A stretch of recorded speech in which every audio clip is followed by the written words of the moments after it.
भक्तजनों, माताओं, बहनों, सादर जय श्री कृष्ण। हमारे YouTube चैनल में आप सभी का बहुत बहुत स्वागत है। मैं हूं आपके साथ आचार्य धर्मेंद्र शास्त्री। सबसे पहले आपको और आपके पूरे परिवार को रक्षाबंधन महापर्व की बहुत बहुत शुभकामनाएं और बधाइयां। रक्षाबंधन का यह त्योहार आप सभी के जीवन के लिए खुशखबरी लेकर आए, खुशियां लेकर आए, परिवार में प्रेम तथा सौहार्द बना रहे। तो सबसे पहले आप को और आपके पूरे परिवार को रक्षाबंधन की बहुत बहुत शुभकामनाएं और बधाइयां।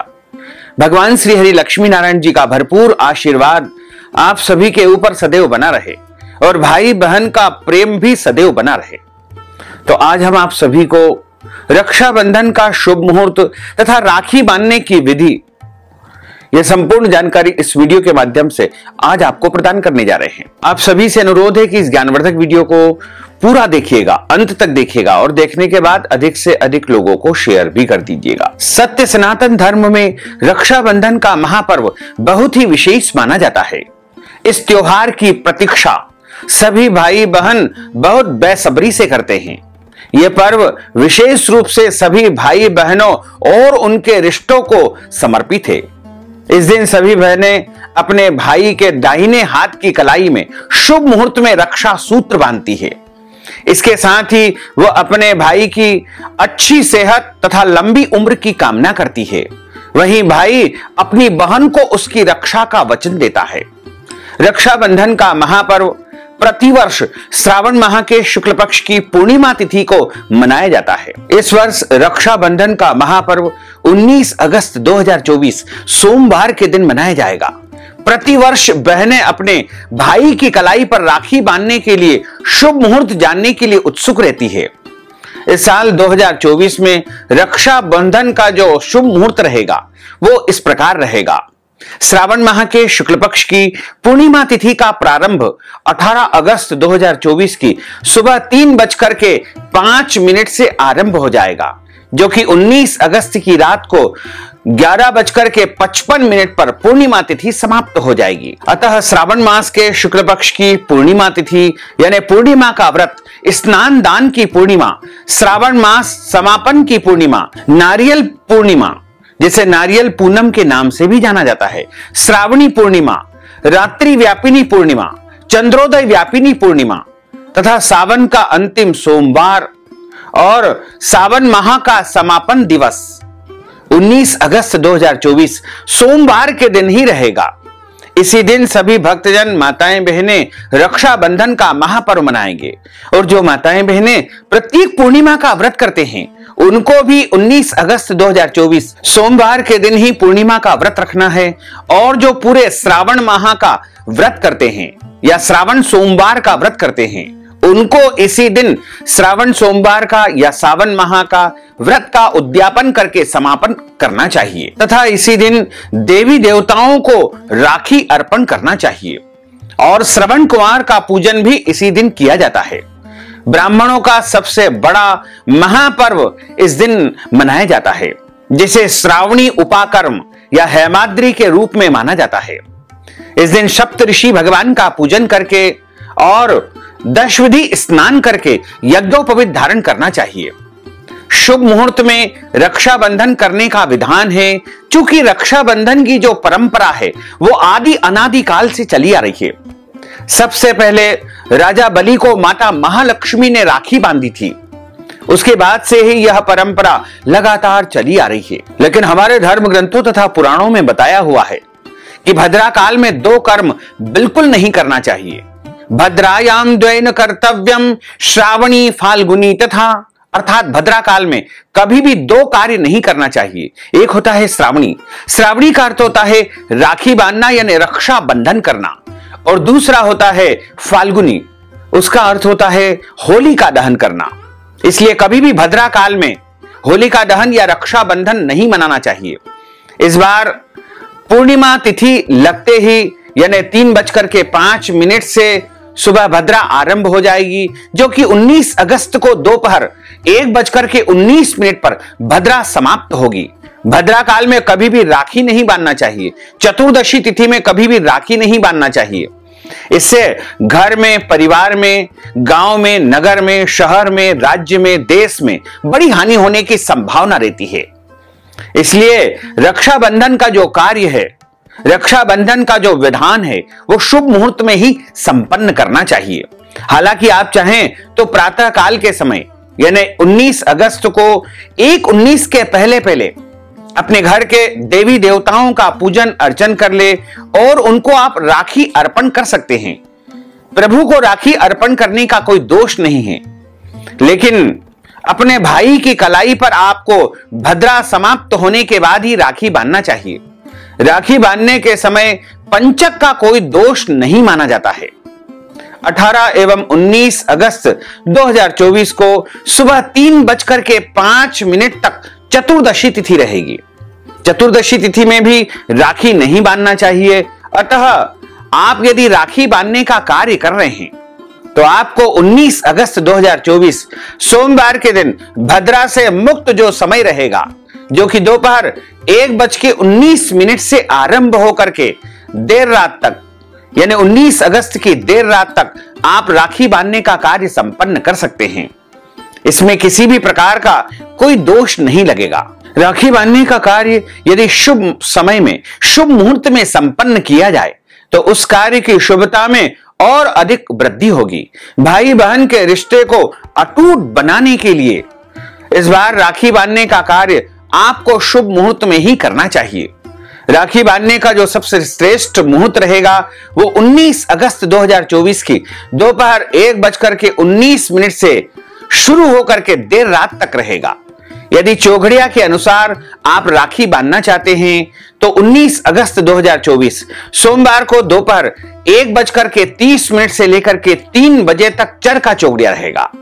उसके बाद दोपहर के पश्चात यानी तीसरे प्रहर में 3 बजे से लेकर के 4:30 बजे तक लाभ का चौघड़िया रहेगा और उसके बाद अपराह्न काल में यानी दोपहर बाद 4:30 बजे से लेकर के शाम को 6 बजे तक अमृत का चौघड़िया रहेगा और उसके बाद शाम को प्रदोष काल में सायंकाल के समय शाम को 6 बजे से लेकर के 7:30 बजे तक चरखा चौघड़िया भी रहेगा और इसी समय प्रदोष काल का भी समय रहेगा।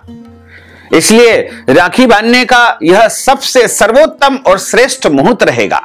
यदि आप रात के समय राखी बांधना चाहते हैं तो 19 तारीख के सूर्यास्त को रात में 10:30 बजे से लेकर के रात को 12 बजे तक लाभ का चौघड़िया रहेगा।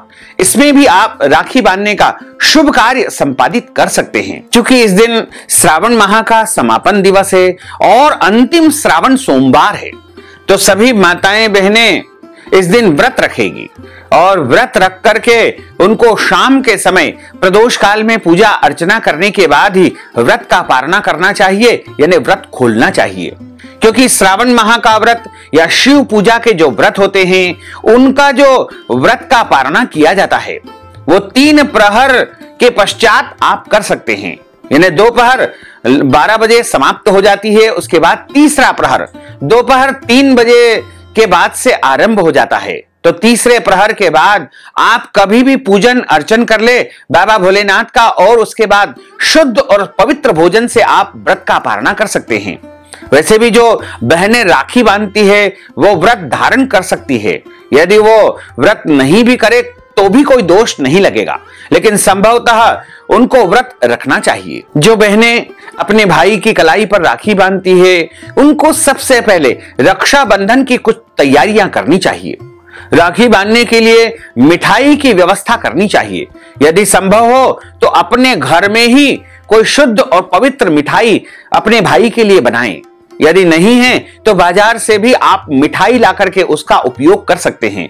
शुद्ध रक्षा सूत्र तैयार करें या बाजार से ला करके रख ले। शुद्ध घी का दीपक प्रज्वलित करें और अपनी जो पूजा की थाली है उसमें रोली, अक्षत और केसर तथा पीले चावल उसमें रखना चाहिए तथा उसमें पीले रंग का चंदन भी आप रख सकते हैं। यदि केसर युक्त चावल आपने रखे हैं तो अति उत्तम रहेगा। तथा उसमें मिठाई रखे, रक्षा सूत्र रखे, जल का पात्र रखे, शुद्ध घी का दीपक रखे और एक रुमाल रखे। सबसे पहले भाई के मस्तक पर एक रुमाल ढक देवे या टोपी लगा देवे उसके बाद भाई को तिलक लगाएं। यदि भाई आपसे छोटा है तो आपको अंगूठे से तिलक लगाना चाहिए। अपने छोटे उम्र के जो व्यक्ति होते हैं उनको अंगूठे से तिलक लगाया जाता है, और जो पूजनीय पुरुष होते हैं उनको इस उंगली से यानी अनामिका उंगली से तिलक लगाना चाहिए। यदि आपसे उम्र में बड़े हैं भाई या फिर आपके पिता है तो आप उनको अनामिका उंगली से तिलक लगाएं, और यदि छोटे हैं तो उनको अंगूठे के माध्यम से तिलक लगाएं, और तिलक लगाने के बाद शुद्ध और साबुत अक्षत उनको लगाना चाहिए।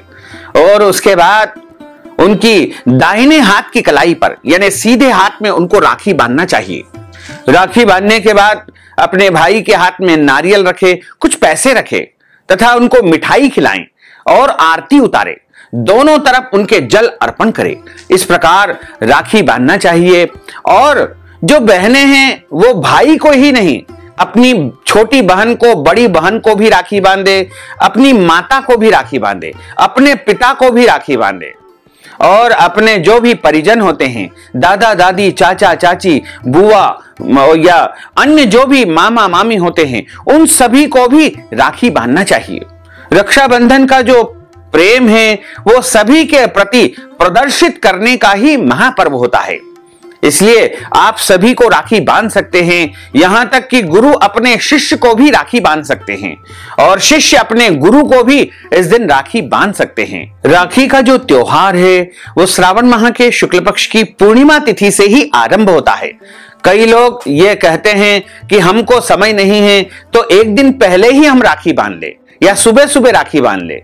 यह तरीका बिल्कुल गलत है, क्योंकि श्रावण माह के शुक्ल पक्ष की पूर्णिमा तिथि में जब भद्रा नहीं हो उसी समय राखी आपको बांधना चाहिए, और पूर्णिमा से लेकर के आप जन्माष्टमी तक राखी बांध सकते हैं, इसका कोई दोष नहीं लगेगा।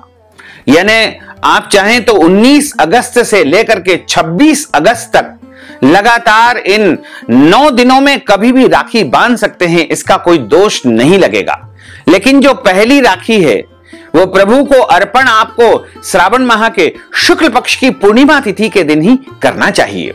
वैसे तो देवालयों में, मंदिर में भगवान को श्रावण माह के शुक्ल पक्ष की पूर्णिमा तिथि के दिन प्रातः काल के समय जब पूजा अर्चना की जाती है उस समय राखी अर्पण की जाती है।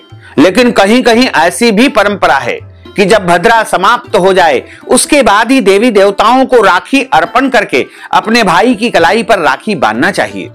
दोनों ही परंपरा अपने आप में ठीक है, उसका कोई दोष नहीं है। आप अपने क्षेत्र की परंपरा के अनुसार भगवान को, देवी देवताओं को राखी अर्पण कर सकते हैं, लेकिन प्रभु को आप भद्रा काल में भी यदि राखी अर्पण कर देंगे तो कोई दोष नहीं लगेगा, क्योंकि वो तो अखिल ब्रह्मांड के नायक है, पूरे त्रैलोकी के स्वामी हैं। उनको किसी प्रकार का कोई भद्रा का दोष नहीं लगता है। हम जैसे साधारण मानवों के लिए, मनुष्यों के लिए ही भद्रा काल का दोष बताया गया है। तो भक्तजनों, माताओं, बहनों, यदि आप श्रावण माह के शुक्ल पक्ष की पूर्णिमा तिथि के दिन हमारे माध्यम से सत्यनारायण व्रत कथा करवाना चाहते हैं, रुद्राभिषेक करवाना चाहते हैं, शिवार्चन करवाना चाहते हैं, या रक्षाबंधन के दिन हमारे माध्यम से प्रभु का पूजन अर्चन करवाना चाहते हैं, प्रभु की सेवा करवाना चाहते हैं, तो इस हेतु नगद धनराशि हमारे गूगल पे, फोन पे, पेटीएम नंबर, अकाउंट नंबर के माध्यम से भेज करके रक्षाबंधन का, राखी का संपूर्ण पुण्य लाभ प्राप्त कर सकते हैं। साथ ही आप सभी से अनुरोध है कि हमारे इस ज्ञानवर्धक वीडियो को अधिक से अधिक लोगों को शेयर करिएगा, लाइक करिएगा, कमेंट करिएगा, और यदि अभी तक आपने सब्सक्राइब नहीं किया है तो अभी और इसी समय सब्सक्राइब कर लीजिए, ताकि इसी प्रकार की ज्ञानवर्धक वीडियो आपको सबसे पहले प्राप्त हो सके। आपको और आपके पूरे परिवार को सादर जय श्री कृष्ण, सादर धन्यवाद।